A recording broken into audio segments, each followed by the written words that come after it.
Ici Radio numéro 1, La Voix des îles.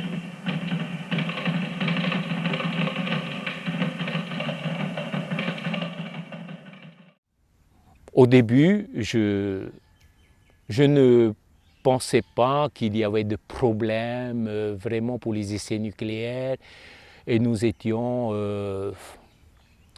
très réceptifs aux messages officiels que l'on entend à droite et à gauche, d'autant plus que, et c'est ça peut-être la chose importante à avoir en tête pour la population, c'est qu'avec l'arrivée du CEP, c'était un changement extraordinaire pour Tahiti, donc c'était l'irruption du monde moderne avec tous ses moyens, tout cela. Donc la population dans sa grande majorité ne se posait pas de questions.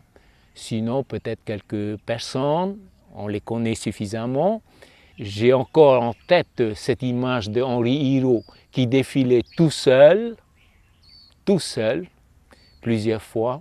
D'ailleurs, grand honneur à eux parce qu'ils ont pu quand même dire ce qu'ils ont à dire et peut-être de relever des anomalies, mais la grosse majorité de la population se plaisait dans cette situation où nous avons été très très bien occupés, donc on ne se posait pas de questions.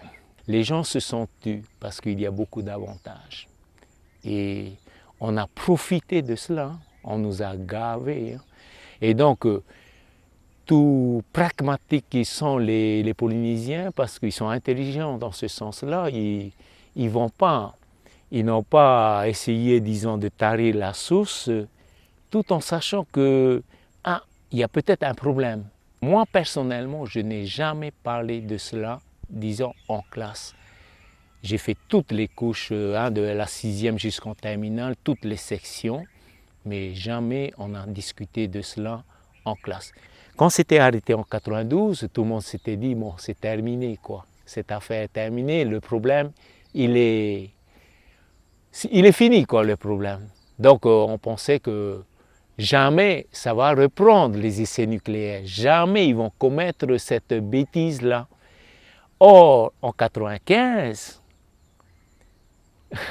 malgré que Chirac, on a voté pour Chirac ici, je pense. En tout cas, on ne s'attendait pas à ce qu'ils prennent, disons, cette décision-là. Là, ça a énervé la population.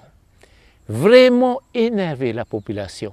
Toute la population était prête à manifester et d'envoyer un message fort à Jacques Chirac pour lui dire de ne pas aller jusqu'au bout de sa décision. Mais ça n'a pas continué après parce qu'on a voulu politiser le mouvement. Ce qu'il faudrait ici, c'est que d'abord de convaincre l'État de reconnaître, disons, ce qu'il a fait ici et quels sont les effets négatifs. Par exemple, la corruption. Le grand responsable, c'est l'État. Ça les a bien arrangés pendant 30 ans que ça se passe de cette manière-là, parce que pendant ce temps-là, ils ne protestent pas. Bon, c'est simpliste comme réflexion, mais c'est fondamental que l'État voit les conséquences. Et il faut arrêter de dire aussi on a apporté tout ici, ce sont des cadeaux, ce ne sont pas des cadeaux. Ce ne sont pas des cadeaux, donc il faut continuer à aider ce peuple polynésien. Et deuxièmement, tirer les conclusions de cet événement-là, où on a été, disons, pas inconscient, mais on n'a pas véritablement pris conscience, disons, de la portée de ce qui s'est passé.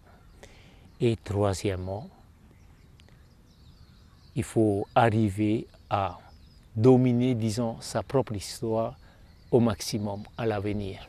C'est-à-dire, comme je le disais tout à l'heure, l'exploitation, par exemple, des ressources maritimes, c'est peut-être un projet qui va nous permettre de nous sortir de ces difficultés-là.